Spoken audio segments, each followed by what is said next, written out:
Friends, welcome back to our YouTube channel. ഇന്നത്തെ നമ്മുടെ recipe ഏട്ട മുളകിട്ടതാണ്. അത് നമുക്ക് അതിനായിട്ടൊരു ചട്ടി അടുപ്പത്ത് വെക്കാം. ഇനി അത് ചൂടാകുമ്പോൾ അതിലേക്ക് കുറച്ച് വെളിച്ചെണ്ണ ഒഴിച്ചു കൊടുക്കാം.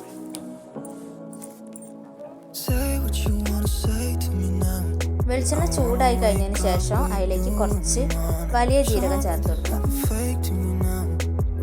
പിന്നെ ഒരു 4 വെളുത്തുള്ളിയും ഒരു ചെറിയൊരു കഷ്ണം ഇഞ്ചി കൂടെ നീളത്തിലരിഞ്ഞ് ചേർത്ത് കൊടുക്കാം. ഒരു പച്ചമുളകും കൂടെ ചേർക്കാം. അതൊന്ന് വഴറ്റിയെടുക്കാം, ചെറുതായിട്ടൊന്ന് വഴറ്റിയെടുക്കാം.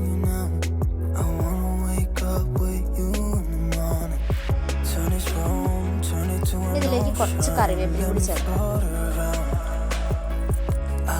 പിന്നെ അതിലേക്ക് കുറച്ച് കറിവേപ്പില കൂടെ ചേർത്ത് കൊടുക്കാം. ഇതൊന്ന് വഴറ്റുക. അപ്പോൾ അതിലേക്ക് ഒരു പകുതി സവാള അതും കൂടെ ചേർത്ത് കൊടുക്കുക.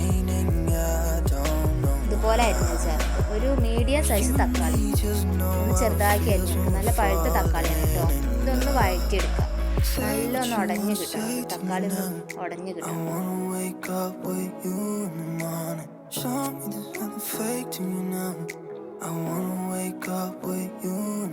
നന്നായിട്ടൊന്ന് ഇളക്കി.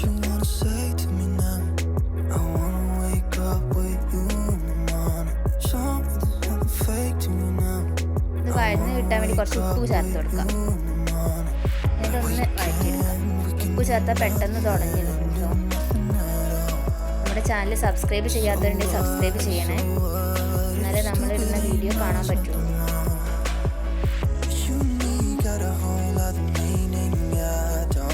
കൂടാതെ ലൈക്കും ചെയ്യണേ. ഇനി പൊടികൾ ചേർക്കുക. 1 ടീസ്പൂണ് കാശ്മീരി മുളക് പൊടി ചേർക്കുക. ഒരു 1/2 ടീസ്പൂണ് മഞ്ഞൾപ്പൊടി ചേർക്കുക. പിന്നെ എരിവുള്ള മുളക് പൊടിയാണ് കേട്ടോ ചേർക്കുന്നത്. ഒരു 1/2 ടീസ്പൂണ് എരിവുള്ള മുളക് പൊടി കൂടെ ചേർക്കുക. ഇത് നല്ലൊന്ന് ഇളക്കി കൊടുക്കുക. നല്ല ഉടഞ്ഞ് വരുന്നുണ്ട് തക്കാളി.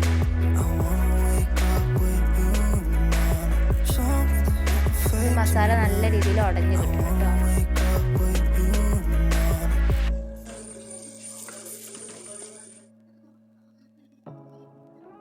ഇനി ഇതിലേക്ക് കുറച്ച് പുളിവെള്ളം ചേർത്ത് കൊടുക്കുക. ഒരു കുറച്ച് പുളി നമ്മൾ വെള്ളത്തിലിട്ട് വെച്ചിട്ട് കുതിർത്ത് വെക്കുക കേട്ടോ. എന്നിട്ട് അതൊന്ന് പിഴിഞ്ഞ് കൊടുക്കുക.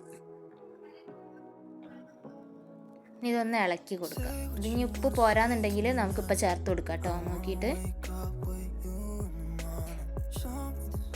ഇനി ഇതൊന്ന് തിളച്ച് കിട്ടിയിട്ട് നമുക്ക് അതിലേക്ക് മീനിട്ട് കൊടുക്കാൻ പറ്റുള്ളൂ. അപ്പോൾ ഇതൊന്ന് അടച്ച് വയ്ക്കാം. ഇതൊന്ന് തിളക്കട്ടെ. ഇതാ തിളച്ചിട്ടുണ്ട്, നന്നായിട്ട് തിളച്ചിട്ടുണ്ട്. ഇനി ഇതിലേക്ക് നമുക്ക് മീൻ ചേർത്ത് കൊടുക്കാം.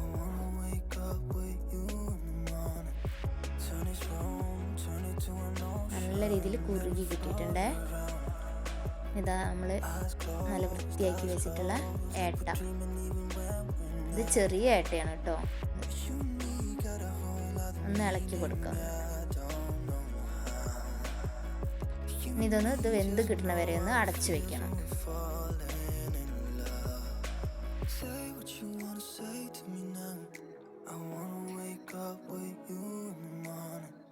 ഒന്ന് അടച്ചു വെച്ചിട്ട് നമുക്ക് കുറച്ച് നേരം വേവിക്കാം.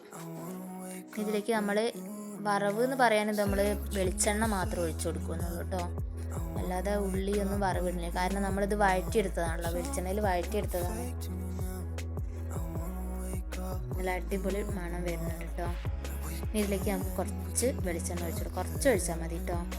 ഇനി കുറച്ച് കറിവേപ്പിലയും കൂടെ ചേർത്ത് കൊടുക്കാം.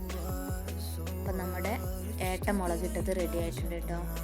അപ്പം ഇന്നത്തെ റെസിപ്പി ഇഷ്ടമായാൽ ലൈക്ക് ചെയ്യുക, ഷെയറും കമൻറ്റും ചെയ്യുക. കൂടാതെ സബ്സ്ക്രൈബ് ചെയ്യാത്തവരുണ്ടെങ്കിൽ സബ്സ്ക്രൈബും ചെയ്യണം കേട്ടോ. അപ്പോൾ നമുക്ക് അടുത്ത വീഡിയോയിൽ കാണാം.